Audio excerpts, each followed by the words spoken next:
Neste vídeo a nossa conversa é sobre muito mais do que uma troca de farpas entre ministros do Supremo Tribunal Federal. É sobre um momento simbólico, carregado de tensões institucionais, disputas narrativas e, acima de tudo, um alerta para o que está acontecendo nos bastidores do poder no Brasil.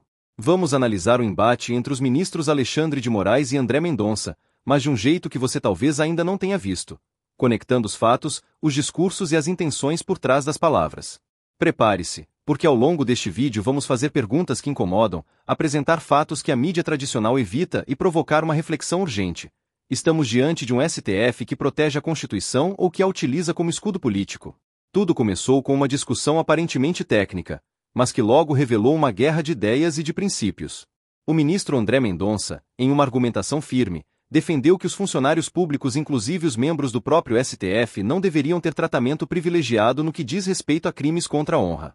Em outras palavras, se alguém chama um ministro de ladrão, essa ofensa deveria ser julgada da mesma forma que se fosse contra qualquer outro cidadão. Parece lógico, certo? Mas essa fala despertou a fúria de Alexandre de Moraes, que, sem medir palavras, acusou Mendonça de normalizar o crime. Ele foi além.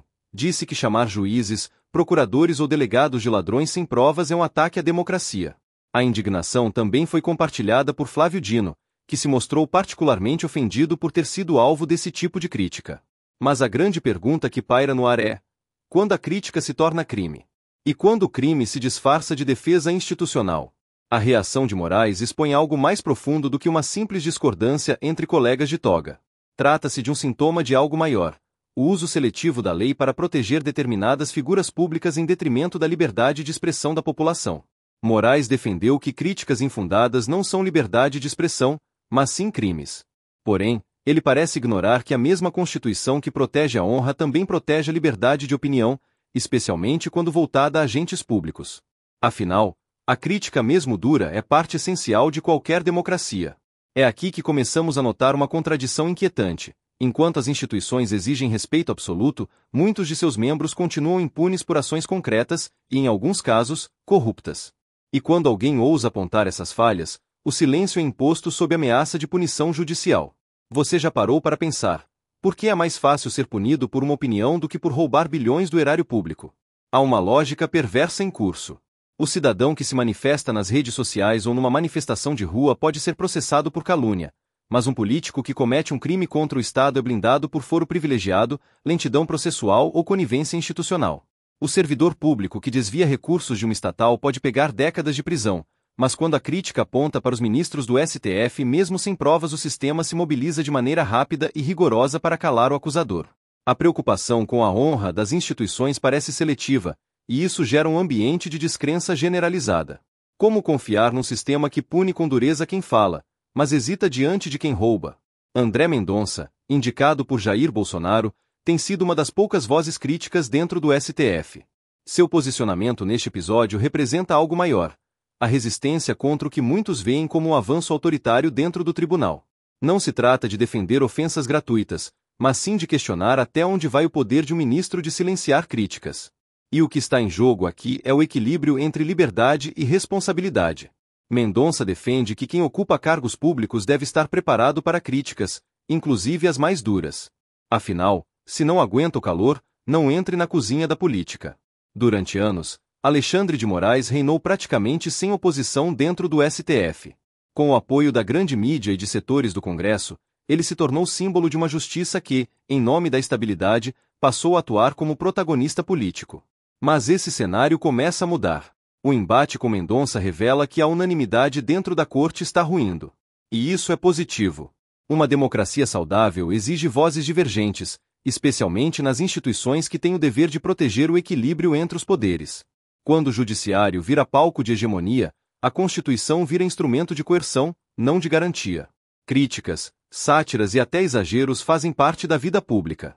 Essa é uma verdade desconfortável para quem se vê acima do bem e do mal. Mas é exatamente por isso que o debate público precisa ser protegido e não censurado. O uso da máquina estatal para punir críticos, muitas vezes com base em interpretações duvidosas da lei, tem crescido de forma alarmante. Isso não apenas fragiliza a democracia, mas transforma o medo em regra de convivência política. Será que estamos caminhando para um país onde pensar diferente será, por si só, um risco judicial? O caso de Ramagem é outro exemplo alarmante. Como deputado federal, ele está protegido pelo artigo 53 da Constituição, que garante imunidade por opiniões, palavras e votos no exercício do mandato.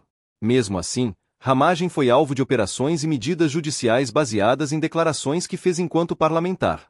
Esse ataque à imunidade parlamentar é extremamente grave. Não se trata de defender o conteúdo das falas de Ramagem, mas de proteger a função que o mandato representa. Quando se ignora a imunidade de um deputado, está-se ignorando o próprio princípio da representatividade democrática. O que impede, amanhã, que qualquer parlamentar de oposição também seja calado sob pretexto de ameaça à democracia. Esse é o tipo de precedente que coloca em xeque a própria estrutura republicana. Se nem os deputados podem mais falar com liberdade, o que resta ao cidadão comum? Diante de tudo isso, o que faz o Congresso Nacional? Nada. A passividade do Legislativo diante dos abusos do STF não é apenas omissão, é cumplicidade. Ao se calar, o Congresso abandona seu papel de fiscal do Judiciário, contribuindo para a concentração de poder em uma única instituição. Essa omissão tem um custo altíssimo: a perda de credibilidade. O povo começa a perceber que não há mais quem o represente de verdade em Brasília. Os parlamentares parecem mais preocupados com emendas e cargos do que com a Constituição ou com a liberdade do cidadão.